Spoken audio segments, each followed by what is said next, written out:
Okay, well, welcome.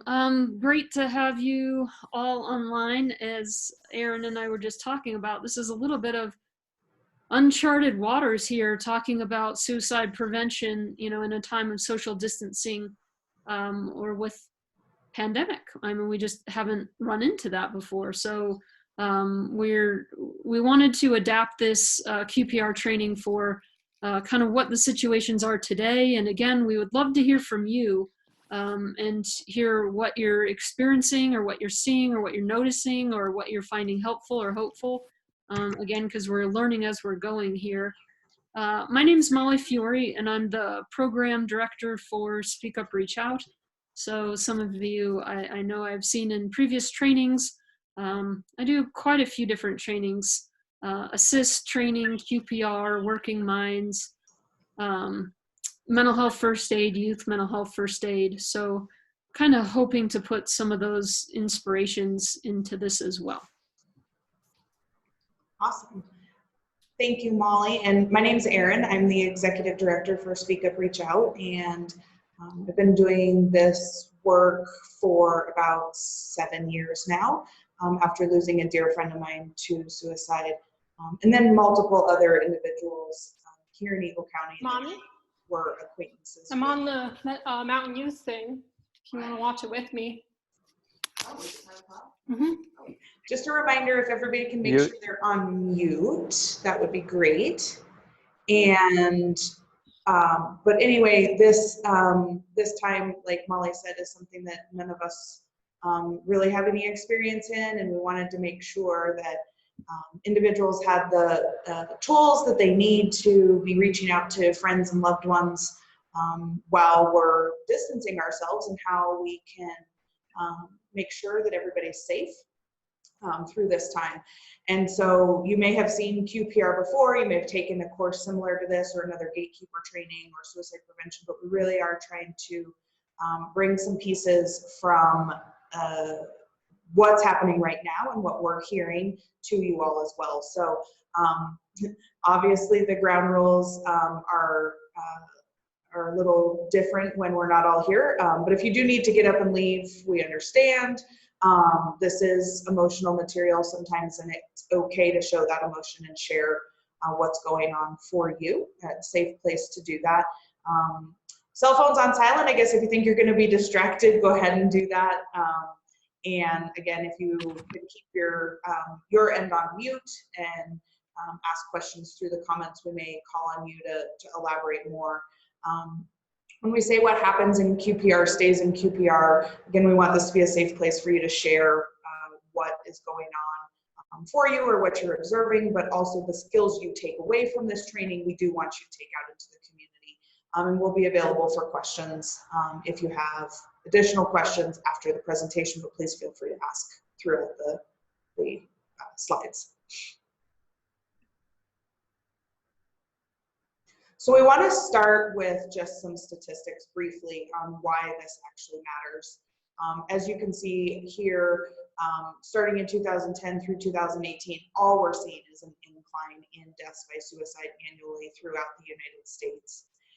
And so we're looking at just over 48,000 deaths in 2018 across the United States.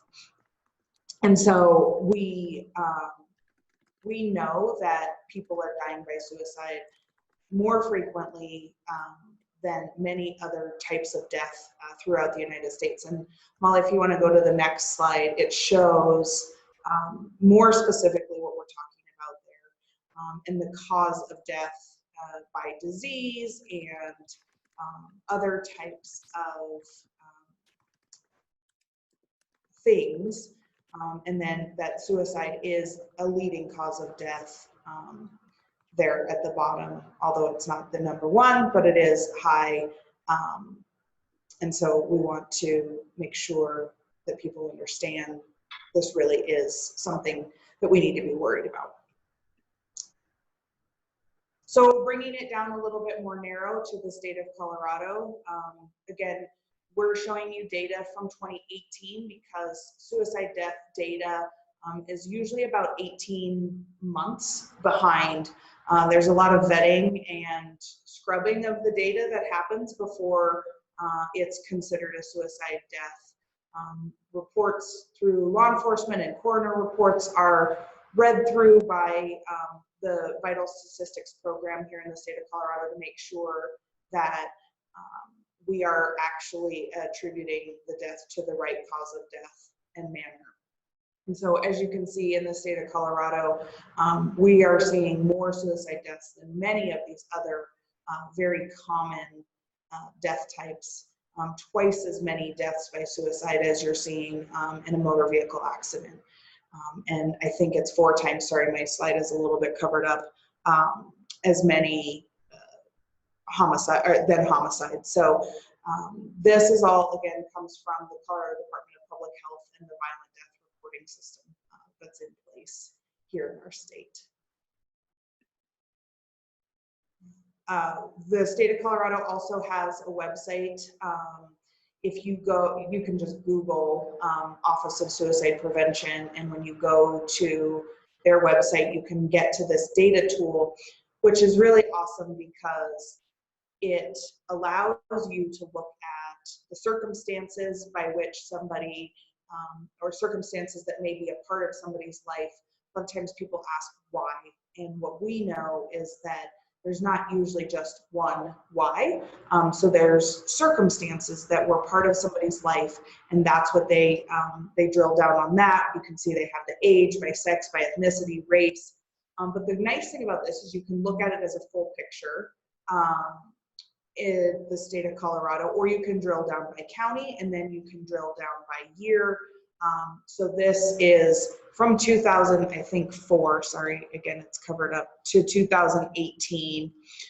Eagle County saw 102 deaths by suicide. And so it's just for people who want to have a little bit more understanding about what's going on here in Eagle County, this is a great tool for people to dig into that a little bit further. So we've talked a lot about deaths, but what we do know is for every recorded documented death, there's at least 25 attempts for people to take their own life, which means if, again, this is a smaller number, but we're looking at over 1 million attempts annually these days. But what we do know is that if we have 1 million attempts and only 48,000 deaths, that there are people that are finding hope.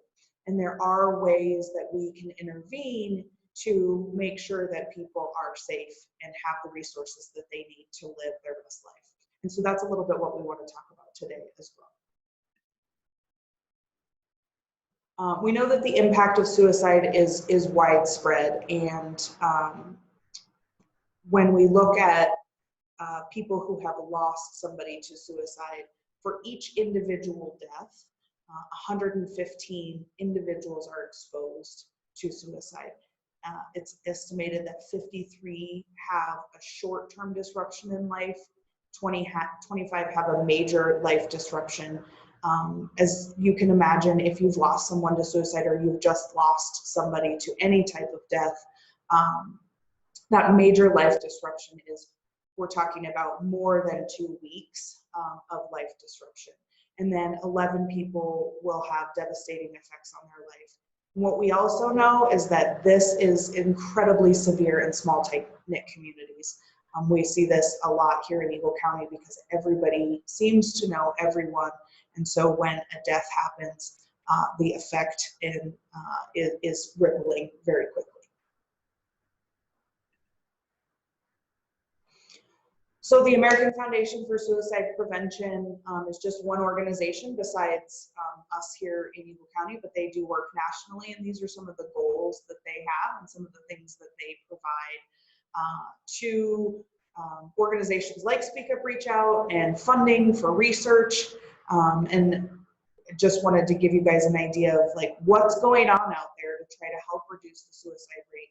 Their goal, again, is to reduce it by 20% by 2025. And so some of the things on here that I think are important, like I was talking about with the, if 1 million people are attempting, but only 50,000 are dying, then obviously there's hope and help and stuff there available 90% of those who attempt suicide don't go on to die. And so we want to make sure that everybody has those resources. So I know that, hearing all of this, sometimes it can feel like, what could I possibly do about this with these numbers, or holding the belief or the thought that, if somebody's feeling suicidal, I'm just not in a position, I'm sure, to make any kind of difference, that's, better served for, assist trainers or law enforcement or our psychologists or psychiatrists, and I think a lot of people feel that way of like, this is scary and this is really important and I don't want to say the wrong thing. I'm probably not the one to intervene. And what I would like to share from my own perspective of, been through pretty profound, about 23 years of a suicidal depression and hitting suicidal crisis many times myself. And I think it's just beautifully shared through Kevin Hines. Maybe some of you are familiar with his documentary or his book, the documentary, The Ripple Effect, or the book, The Bridge. Just a remarkable human being. But to give a very kind of short story about Kevin, he was in community college and hitting suicidal crisis. He had what was undiagnosed at the time, bipolar disorder with psychotic features. So he was having auditory hallucinations that were telling him to kill himself. And so one day he decided, this is what I need to do. He didn't want to die, but he felt like he had to die. And so he decided he was living in San Francisco. He was going to jump off the Golden Gate Bridge. And so as he decided to do this, as he left for school that day, he made a pact with himself. And he said, if anyone asks me, are you okay? Do you need any help? Is there anything I can do? Or really any variation of the three. So he left it wide open. Pretty much if anybody says anything to me today at all, I'll tell them my whole life story. I'll tell them that I've been hallucinating. I tell them, all the things that have been going on. And so, there he goes. And he dropped all of his classes at community college. Then he got on a city bus and he, went through all the stops until the Golden Gate Bridge. And I mean, pretty hysterical, crying, pretty distraught. And you could see that physically. And then he spent 2 hours walking up and down that bridge. And in his mind, he was desperate, saying, somebody please say something. Because what I've experienced and what I've heard so many experience is that it's like you're desperate for somebody to know. You're desperate for the help, but it's like it gets stuck right here and you just can't be the one to speak it out. I don't know what makes that so hard. But it's just like it gets stuck and you just can't get those words out that I need help. I'm thinking of killing myself. I'm desperate. They just get stuck in there. And so he was just desperate for anybody to say anything to him. And he wouldn't have jumped. And so obviously he did go on to jump and survived that. But he shares his story that an entire start to finish intervention for Kevin would have been, are you okay? And then I think sometimes we think this is really hard and really complicated, but really it can be the smallest action on your part that can be life-saving.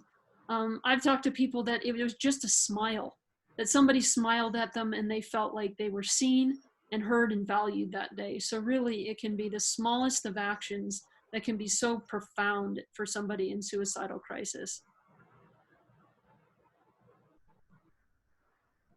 So QPR, question, persuade, refer, which is very much like CPR, and I'm sure most of you are trained in CPR, and really the gap that we have right now is we're really good about responding in physical health, that we know that if we do CPR training that we can save lives of, people choking or in cardiac arrest, and so we've gotten this training out worldwide. I mean, whenever I ask audience, it's about 80 to 100%. Even in the elementary schools, it's 80 to 100% of people are trained in CPR. And the same ideas work for somebody who's in suicidal crisis. Again, if we can teach individuals these few life-saving measures, we can save lives. So that's something that I ask you and I don't know if challenge you is the right word, but provide a suggestion or an opportunity for you. Please share this. Share this with people in your life, in your world, particularly now. We absolutely need this education out there. So we hope that you do continue to share that and host a QPR training or encourage people to come online and watch it. We're going to have several more of these, as well as having this recorded so that people can watch it whenever they're available to. So again, QPR, just as with CPR, you don't need to be a cardiothoracic surgeon to do CPR. In no way are you going to mess with anybody's heart. You're not going to cut them open and do heart surgery. There's no expectation of that, but the idea is you're going to keep that individual safe until further help can come. Same with QPR. I think we get kind of weird with mental health thinking that we need to have all the answers or we need to have a magic wand or a cape. Well, no wand comes with this training, no cape. And maybe that's the sad news, but the good news is that you don't need it. I think sometimes we think that we need to get somebody to the point where they're not having suicidal thoughts anymore, or that they'll never be in that river of suicide, so to speak. That is not the case. Really, a successful intervention is just keeping somebody safe for now, connecting them to resources.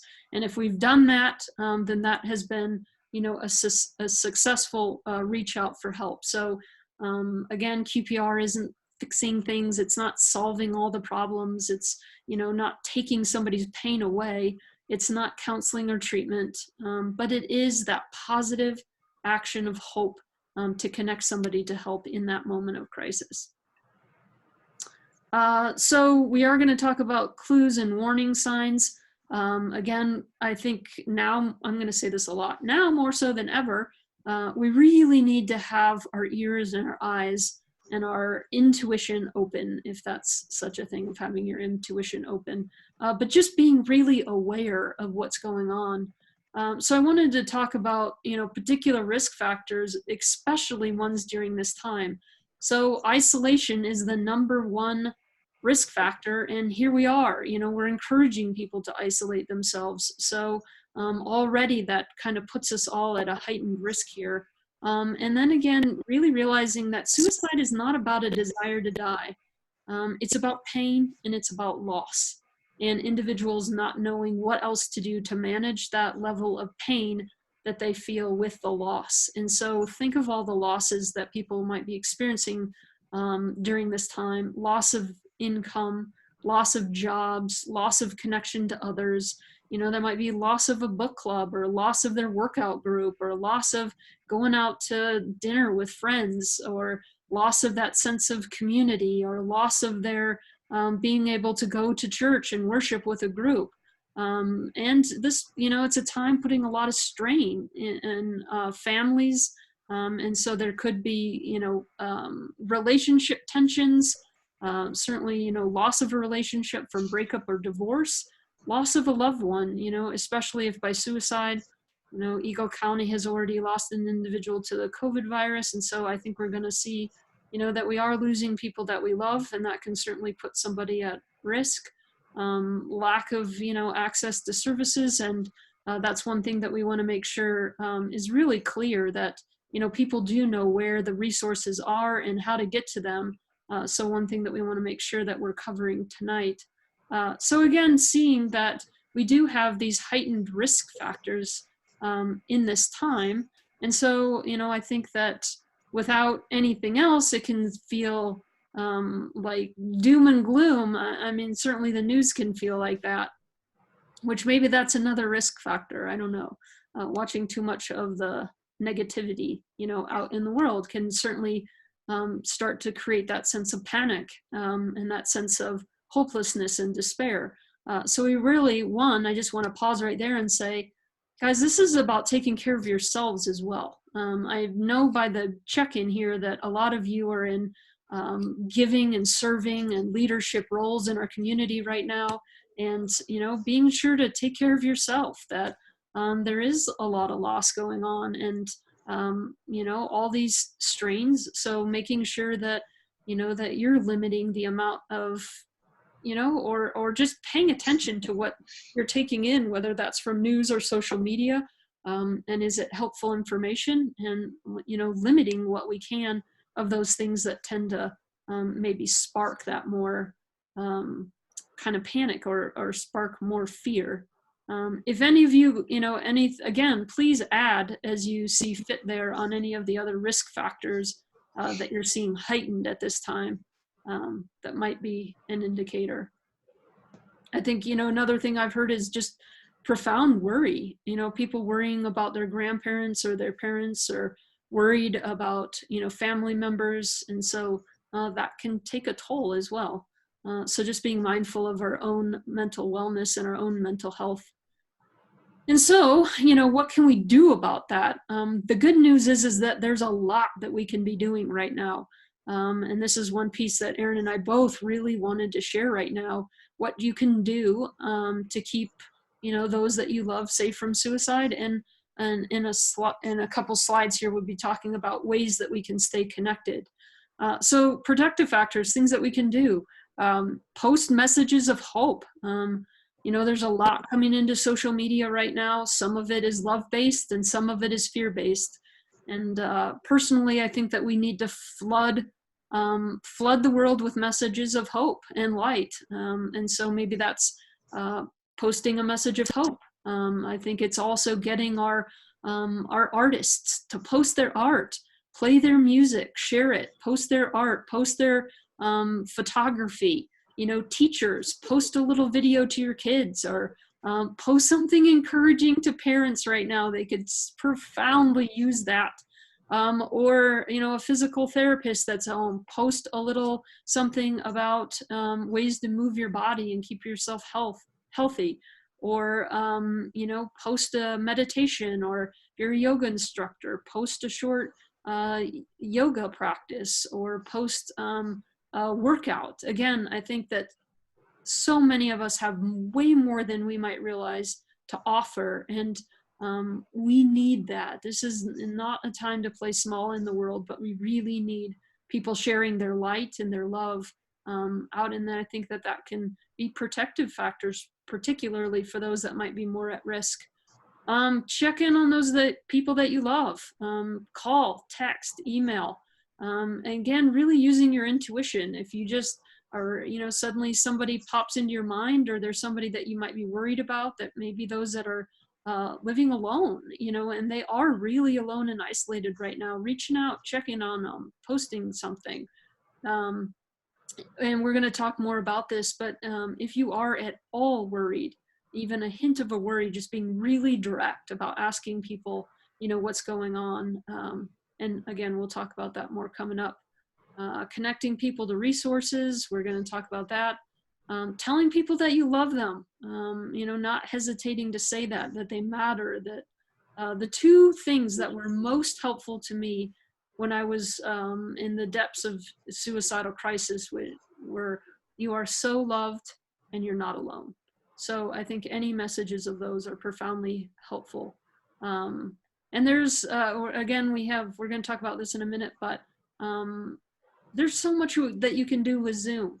You can do host a happy hour, and you guys can all share your drinks and talk about your day. Check in. How is it with your soul right now? How are you doing? What's going on? Or host a book club, like, hey, or host a watch party. Then you watch a video or something together, or do that with dinner. There are people eating alone every meal right now. And so host something, and, you can all bring your, even just your tea or your dinner, and you can eat together and share and be in community.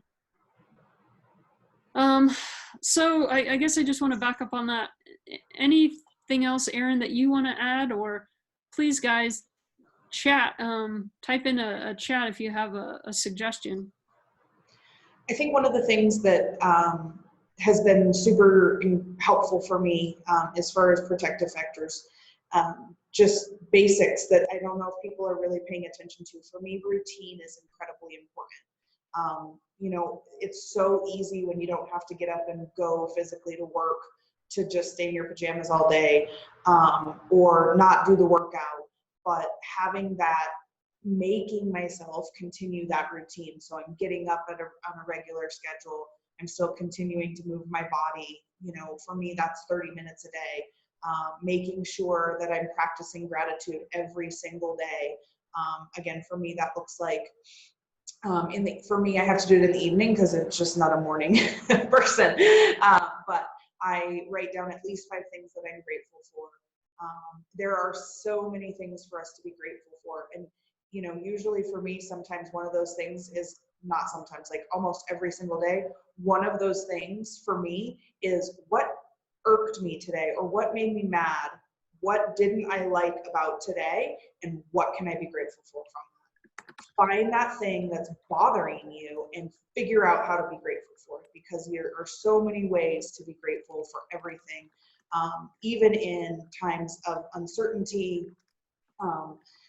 For me, drinking water like every single day, so much water, making sure I'm having the fluids. Again, this goes back to the taking care of myself, but it is so much of a protective factor to be able to go through those things, which kind of brings me to this slide and this quote. But I think what I'm hearing from so many people right now is that they're frustrated that they have lost control. And I go back and I have to remind myself over and over again that the only thing I really have true control over is myself. So I can't control what the government or the hospitals or whatever that bigger being or power might be is telling me to do. And I can't control that other people aren't listening to the guidelines and the recommendations that are put out there. But I can't control how I'm going to handle that and how I'm going to show up in my life and show up for other people. And so that the quote from Dr. Seuss here about, you know, you can let this define you, you can let it destroy you, or you can let it strengthen you. I think we really have to consciously take that step to say, hey, I'm going to let this strengthen me, let this strengthen my community. I saw something that was going around on Facebook yesterday. I'm assuming it truly came from Bill Gates, because that's who it says it came from, but he really dove into the pieces of like, how is this going to make us stronger? What is this showing us? It is showing us that business owners can be creative, and in less than 2 days, they are able to now have a drive-up window. And yes, it's unfortunate that they can't have people in their restaurants enjoying food together, but my goodness, look at how they rallied for this community to make sure that people who maybe don't cook, don't know how to cook, can't cook, whatever it is, still had options to buy food. The trucks are still going. Yes, people have bought shelves out. We're making sure that senior citizens have time to buy groceries when they're safe and protected. Look at all of these things that are happening out of necessity, but also ingenuity and creativity, and how amazing that is. You know, we had lots of events planned to share with you guys, lots of different things. And I was so bummed because I was like, how are we going to get this message out? And I hope that we'll still be able to share it with as big an audience online as we are, or we thought we were going to in person. But I think it is about, how does this strengthen our community? What can I do to make sure that the small business owner in my community still has somebody coming to show up? What can I do to make sure that my next door neighbor, who might not have a paycheck coming in, still has food on their table? There are so many things that we can do and that we have control over. And I think that that's just, you know, one of the biggest things as I've done this work over years that I've come to time and time again is this isn't just about keeping people from dying, but this is about making a life worth living for people as well. Yeah, I think one thing to add to that, I think one thing that lifts the human spirit faster than anything else is to be of service, to contribute to a life of another human being. And so that's part of my wellness every day is, how can I serve? What can I create today? And so I would so ask each of you that question too. What can you share? What can you create And it doesn't, somebody once told me, you don't have to be great to start, but you have to start to be great. It doesn't have to be perfect. And sometimes I get hung up in that of like, oh, I don't want to post anything. What if it's not amazing and perfect? But really, it's not about that. It's just about coming from your heart, sharing from your heart, and sharing whatever that is in whatever way. Maybe it's posting a picture and just putting it on your front window, that people can see it when they walk by, or singing, or whatever gifts, or whatever you feel called to share. I know I'm hammering that point pretty good, because I think it's just so profoundly important. So ways that we can connect during social distancing, we've talked about a few of these already. Again, get creative with Zoom. I have done some fireside chats already with Zoom. I've seen concerts on Zoom.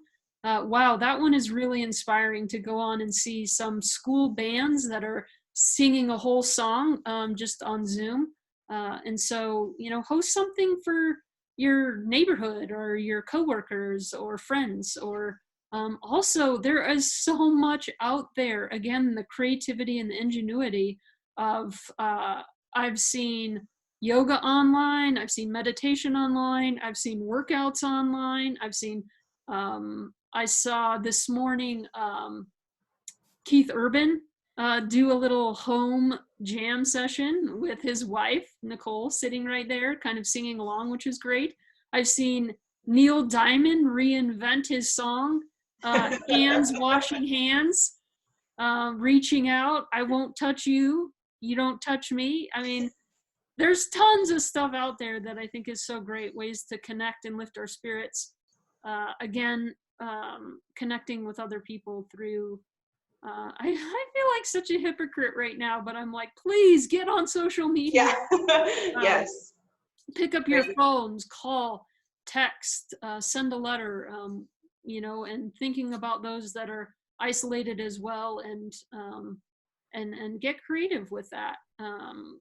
Posting anything positive, share a picture of your dog, or cat, or pets seem to be profoundly uplifting.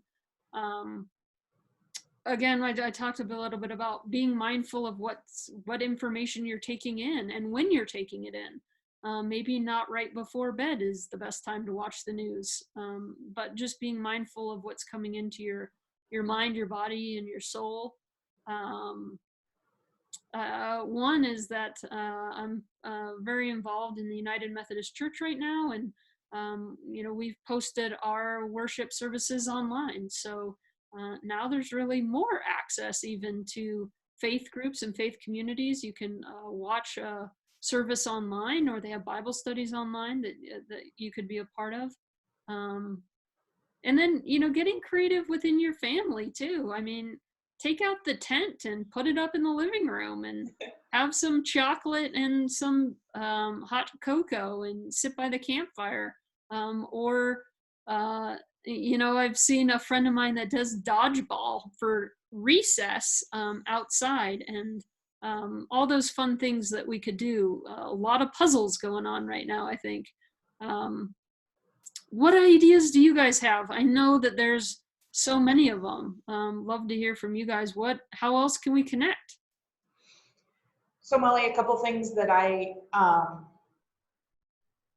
have seen and that I would have never thought of. My sister's neighborhood, they're very tight knit. They all went out to the end of their driveways and they played bingo, but everybody had to stay at the end of their driveways, and they were shouting across this whole street, to play bingo. And I thought that was such a fun idea. I want to remind everybody too, I'm sure y'all are very aware, but that this doesn't mean you cannot go outside and you can't do things, that you just can't be super close to one another. And, we're technically physically isolating ourselves, but socially we can continue to do things. And I agree, Jenica posted that her hope is that these ways to connect don't end when COVID goes away, right? And that we stay more connected and do more than we were previously.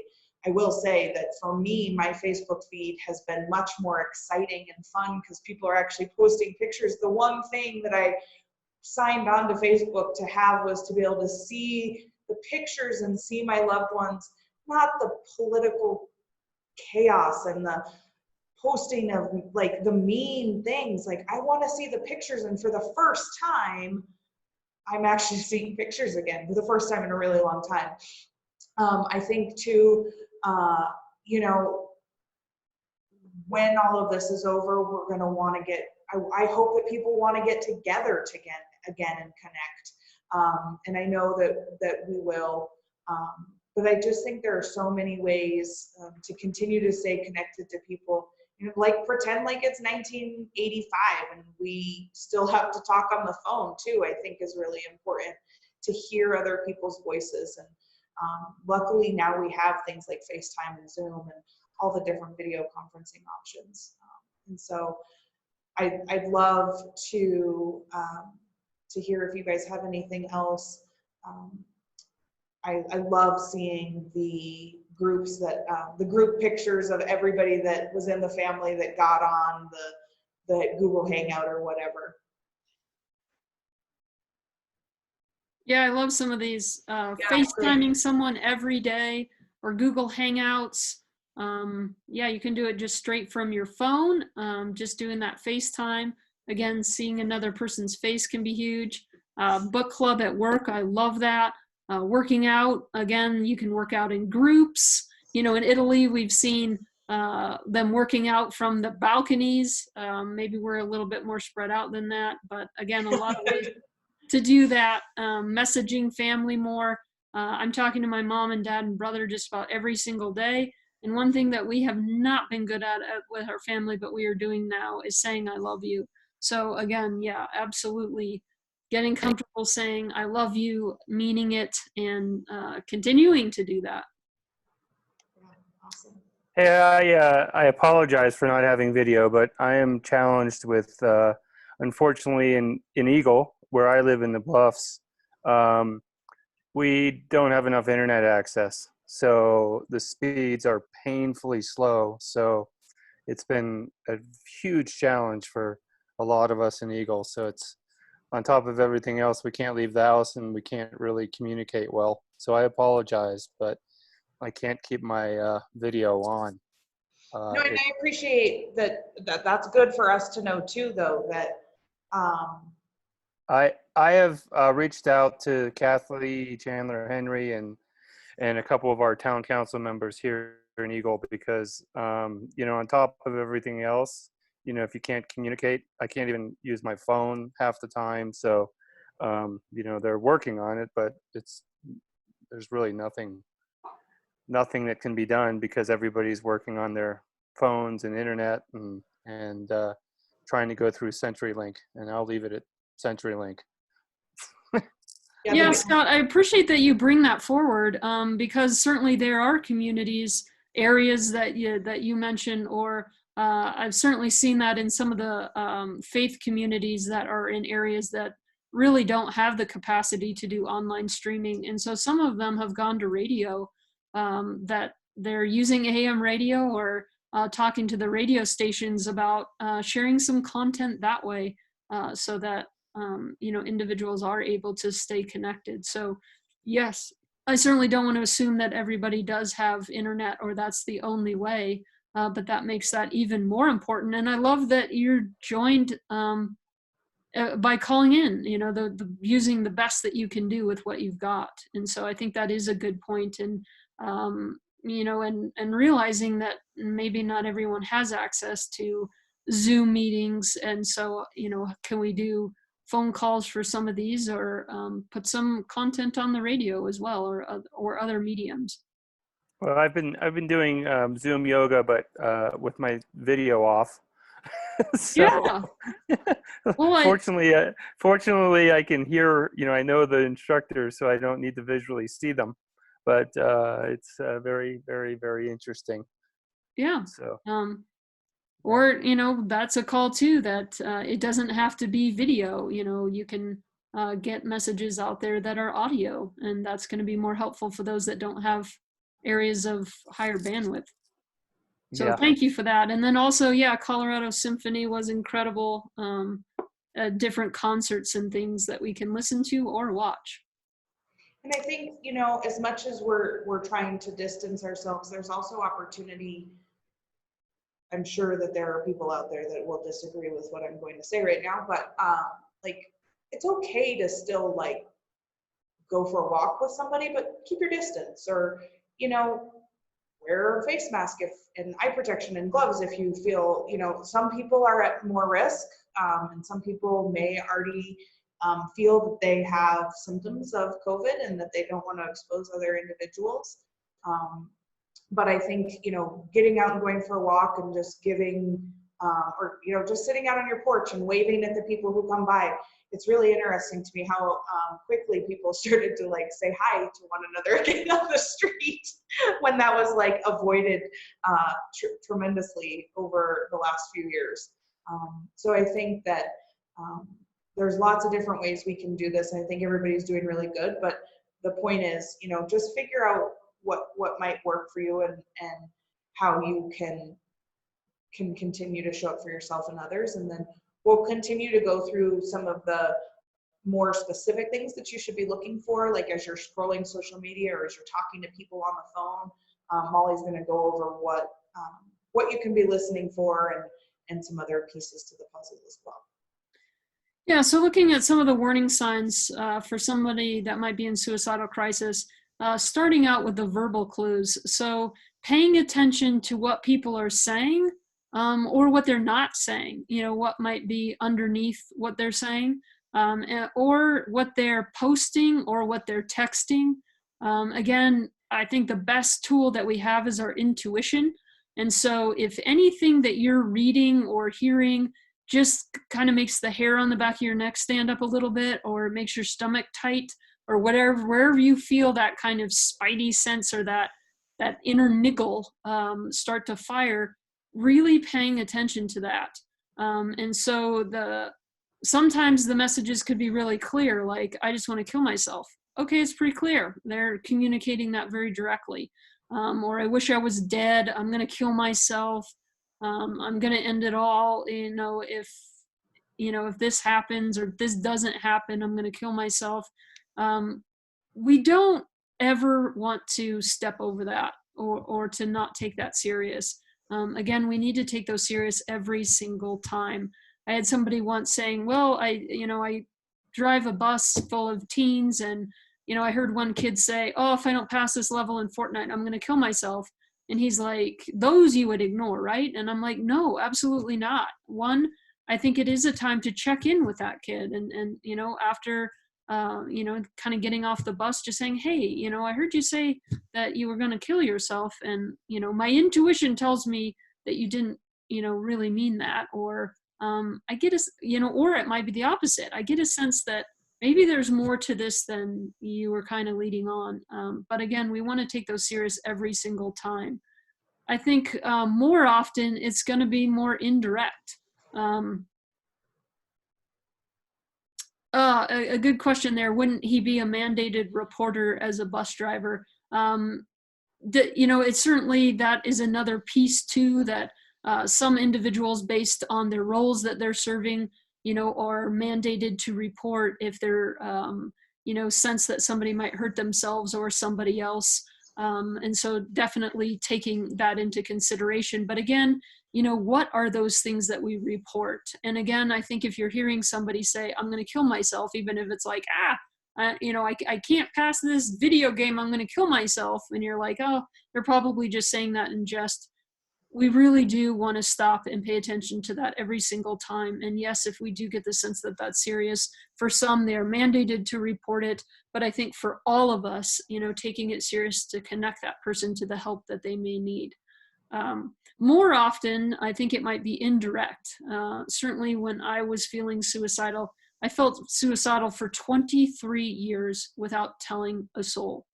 I never spoke of this to my mom, to my dad, to my brother, to my teachers. And some of them were, you know, reaching their arm out to help. But I just couldn't seem to get those words out. I was I felt a lot of shame about feeling suicidal, that I was getting these, I thought it was like, you shouldn't want to kill yourself. You shouldn't be this sad. You shouldn't be depressed. You should be happy, and I should love my life. And so every time I had the thought that I wanted to kill myself, I felt a lot of shame about it, and I hated myself for that. And I was terrified that if somebody knew that I wanted to kill myself, that they would shame me as well, and they would hate me for that as much as I hated myself. So my kind of warning signs in my like, hey, I need help over here, were much more indirect. And it's kind of like I was testing the waters of, well, I'll just kind of hint this over here and let's see what happens. Another example I saw on, this was quite a while ago, but I was scrolling Facebook and I saw somebody had posted their daughter's art. And it was a beautiful, the artistic ability was phenomenal. And there was like 30 comments on it of like, wow, amazing art. And what this was a picture of was a little girl with a gun to her head with the trigger pulled and, blood coming out the other side. It was startling to me that I saw this, and I immediately called the mom, who is a friend of mine, and was like, hey, I just saw that post. And she's immediately like, yeah, what do you think? And I said, I think your kid's in a lot of pain. And she just broke down profoundly crying. And she's like, me too. I just didn't know what to do. That was the mom's way of asking for help. And so again, if we see something, it's like, whoa, that's tough, or wow, that's alarming. Let's say something. Yeah. Let's speak up about it. Again, sometimes this is the best that they can do, to say, I'm worried about myself. I need help. I'm thinking of killing myself, or I'm worried about somebody I love and I don't know what to do. So again, they can be very direct or indirect. And again, if something catches you, or just like, wow, something feels really off right now about that, or something feels kind of eerie with our energy, like your affect feels really flat and that just feels off, we really need to take those serious.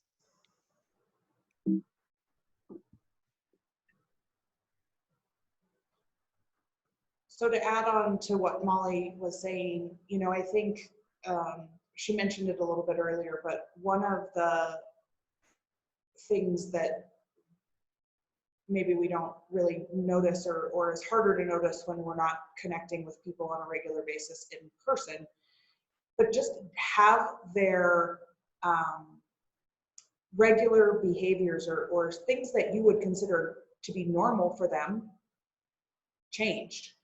So if somebody's on social media all the time and then they just miraculously stopped being on social media, obviously some people are trying to stay away from social media right now, or do a little bit of a digital detox here and there.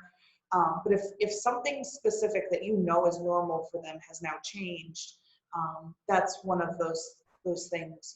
What is your gut telling you about that? So some other behavioral things to look for: if somebody's had a previous suicide attempt, if you know that they've recently acquired a gun, or maybe have a stockpile of pills, or if you notice that they talking about a lot of pills or other means or methods of death. If you know that they've already had depression, moodiness, and hopelessness, are things that we can look for. It's really hard right now, right? Because everybody's a little on edge and testy because they just don't know what's going on. But again, is that lasting for a few days, or is that seeming to take over for them? If people are putting their personal affairs in order and that's not a normal life piece for them right now, that can be an indication that somebody may be thinking of suicide. Giving away prized possessions, especially things like pets, is incredibly important to look out for. A sudden interest or disinterest in religion. This one was something that I was really not aware of until a few years ago, actually a couple years ago, when a friend of mine lost a dear friend. And he tells me afterwards, oh, all of a sudden he was very, very interested in going to church, and that was never something for him his whole life. Again, that's that disruption in normalcy, right? Drug abuse, alcohol abuse, especially if they've relapsed after a period of recovery. And then really unexplained anger, aggression, and irritability.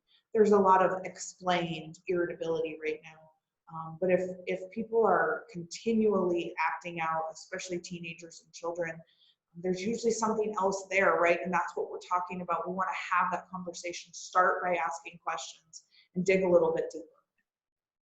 So some situational clues, we kind of already went over a lot of this type of stuff earlier in the presentation, because we wanted to talk about situational clues specifically to right now. But a couple things that we didn't really talk about is the fear of becoming a burden to others. So if somebody believes that they are going to be a burden on somebody else, that is a huge piece that we know in suicidal intensity, that we can, again, let people know that they're loved, let people know that they're not a burden.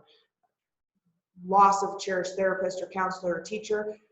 For a lot of our kids right now, they went home from school on a Friday and were told they weren't coming back for an unknown amount of time.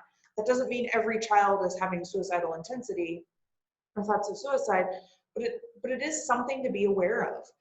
We already talked about the anticipated loss or already lost income or financial security. But another one that we didn't talk about is the sudden unexpected loss of freedom or fear of punishment. And I do think that this applies to right now because people are scared that they're going to have a loss of freedom because either the government is going to tell them that they can't do certain things. But also when it comes to the criminal justice system, many people who are involved in the criminal justice system and maybe facing probation or a long time in jail, this applies to them as well. And then a diagnosis of a serious or terminal illness is something that may increase suicidal intensity for somebody or make them more at risk. And so we want to be able to be aware of those things in other people's lives again, and we're going to start asking the question. So because we have limited time, I'm going to let Molly breeze through kind of the asking the question part, and then we're going to give you guys a little bit of what to do after you ask the question and what some resources are. So that's what we've been leading up to. So if you've noticed any of these things, any of the verbal or the texting or the posting or the situational or the behavioral clues, or maybe it's none of those clues, but you just get this kind of overwhelming sense of worry about somebody, or your intuition is just telling you something's off or something's not quite right. We need to be very direct and ask very directly, are you thinking of killing yourself? Are you having thoughts of suicide? Some people are really afraid to ask that question of thinking like, oh, well, I don't want to give them that idea, or I don't want to unconsciously give them permission. That's been found to do the exact opposite. In fact, what it does is it allows the space for somebody to be able to speak their truth. And when they can speak that out, and again, get those words out, just by asking the question, are you having thoughts of suicide? You can actually reduce the suicidal ideation by up to 85% just by asking the question. So again, it provides a profound sense of relief. Suicide's not about a desire to die. It's about being in overwhelming pain and not knowing how to live with it. And so by asking that question, what we're doing is opening up the space to see that there are other options. So again, so profoundly helpful. When I was 35, so again, I had been feeling suicidal for on and off for about 23 years. And then in one day, one person had a heartfelt conversation with me and asked me that question directly. And it forever changed the trajectory of my life. That I certainly had thoughts of suicide after that, but it was never as profound as it was before that. So again, we want to ask it. There is the less direct approach where you can kind of work up to asking the question, but then we want to ask it very directly. Are you thinking about killing yourself? If for whatever reason you can't ask that question, find someone who can. But again, it's, when people ask me, wow, that has been such an act of loving and kindness and has been life-saving. So all the weirdness that we get in our own mind of like, what if I'm wrong? Or what if they think that I'm in their business? Or what if they don't like me? Or what if this is all that's going on in your mind? It's not going on the person that's in suicidal crisis. Think back to Kevin Hines. What's going on in his mind is, somebody please say something. I'm desperate for somebody to ask. So that's the kindest thing that we can do, is ask that question very directly. And again, you're not going to do something stupid, right? Who's going to say yes to that? Like, yep, stupid over here, right? We just wouldn't do that. So we want to ask it in just the most neutral way that we can. And guys, it's okay to have emotions around this. This might be your son or your daughter or your niece or your nephew or your dad that you're asking this question. Of course, it's going to bring up some emotion. So it's okay to have those emotions and just be honest about it. Like, wow, I'm terrified to hear that from you.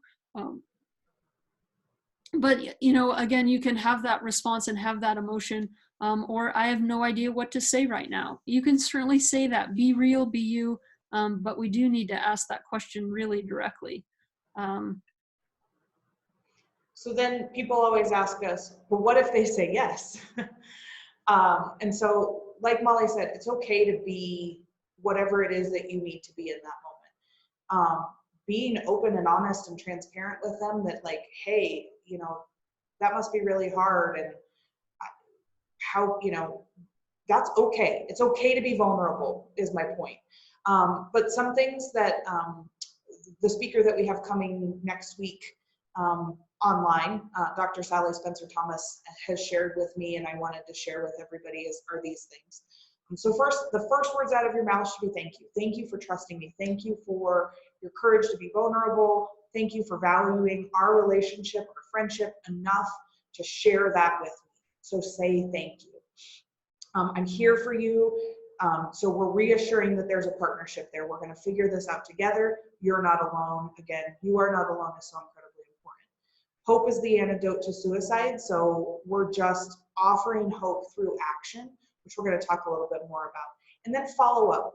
You are not necessarily going to have to be part of the rest of their, whatever their journey is after this intervention. But before ending the conversation, make a plan. So give them, you know, hey, I'm going to check in with you. Whatever's reasonable for you. I'm going to check in with you once a month. I'm going to check in with you next week. Whatever that is, there might be a little bit of follow-up, but don't think that this is that you now have to be their therapist for the rest of their life. But they've made a connection with you, so how do we follow up? So then we want to make sure that we're going to persuade them. Again, this is that partnership that you want them to stay alive. You're going to listen with your full attention. This is super hard for me because I'm a fixer. The second somebody tells me they have a problem, I dive into problem-solving mode, and I have got to be very conscious about shutting my mouth and listening with my ears and my heart to what is being said. I'm not rushing to judgment, and I'm just offering hope. I think another thing that's been really helpful for me on this step is, you know, that when I'm hearing somebody saying, like, actually, yeah, I am having thoughts of suicide, just saying to them, you know, what that tells me is that this has gotten really bad. And if this was, you know, if you had just gotten a cancer diagnosis, we would surround you with a whole team. You'd have your primary care doctor, you'd have your oncologist, you'd have a surgeon, you'd have an anesthesiologist, you'd have nurses, you'd have your neighbors, and on, right? We would have a profound team if your you know, health had gotten that bad. Well, if somebody's talking about suicide, the pain has gotten that bad. And so, you know, I say we need to surround you with a whole team. It's just telling me that you don't have you know, enough supports right now, and we need to get you some higher level of care, which can really help with the next piece of, you know, going to get that help. Like, let's get you that team. Let's get you those supports, which is, again, that kind of refer piece and connecting them on. I know that we have individuals in Eagle County watching this and some outside of Eagle County. And so there's resources for both. One in Eagle County, I'm going to kind of come back to this in just a second, but the Hope Center is our #1 go-to. So if you're talking to somebody on the phone and they're saying, yes, I am having thoughts of suicide, or if it's online right now or texting. I had a woman call me earlier this week who was worried that her daughter might be suicidal. And I just immediately called the Hope Center with her on the phone. So I'm like, hey, I want to get some more supports. Let's call the Hope Center and see what suggestions they might have. And so I just merged the call and put the Hope Center on with, so all three of us were on the line.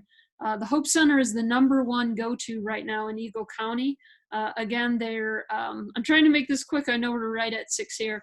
But their mission is to help people through crisis by keeping them in the community. So anybody that might be worried about hospitalization or a hospital visit, something like that, just know that the Hope Center, that's their goal, to minimize those higher levels of service by keeping an individual in the community. You can always use the National Suicide Lifeline, the 1-800-273-8255, or Colorado Crisis Line, 844-493-8255. And so those are ways to connect an individual to help. You can go to speakupreachout.org, and you can get those resources there. Also in Eagle County, we have eaglevalley.bh.org, which you can click on this Get Help Now and get a list of those different ways that you can get help. But basically that step is, hey, I'm worried about you. I love you. I want to get you connected to more help. It just seems like things have gotten that bad. And so that's okay. You know, it's okay that you're feeling that way. Nobody ever got a feeling wrong, but we do need to connect you to further help, which again can be the National Suicide Lifeline, the Colorado Crisis Services, Hope Center, any of those. Or, you know, don't hesitate to call 911. If you're, you know, really worried about somebody and you can't get a hold of anybody, or they're not answering their phone, call 911 and just let them know kind of what's going on. Any final thoughts, Erin? No, I mean, I think well, Speak Up Reach Out has a lot of different opportunities to learn more about suicide prevention. They're all on our website. Again, we're going to try to keep putting stuff out through the internet until we can meet in person again. But we really appreciate you all taking your time this evening to learn a little bit more. Hopefully what we shared with you is something you can take forward with you into the next whatever it may be. But we really appreciate you taking the time. And again, speakupreachout.org has lots more resources, training, and information. But we, and eaglevalley.bh.org, you can find a clinician there. They have specific resources to COVID-19 as well if you're needing more information about that. But if you have other questions, please feel free to ask. We'll stay on for a couple minutes, but we hope you all have an incredible evening and stay safe and well.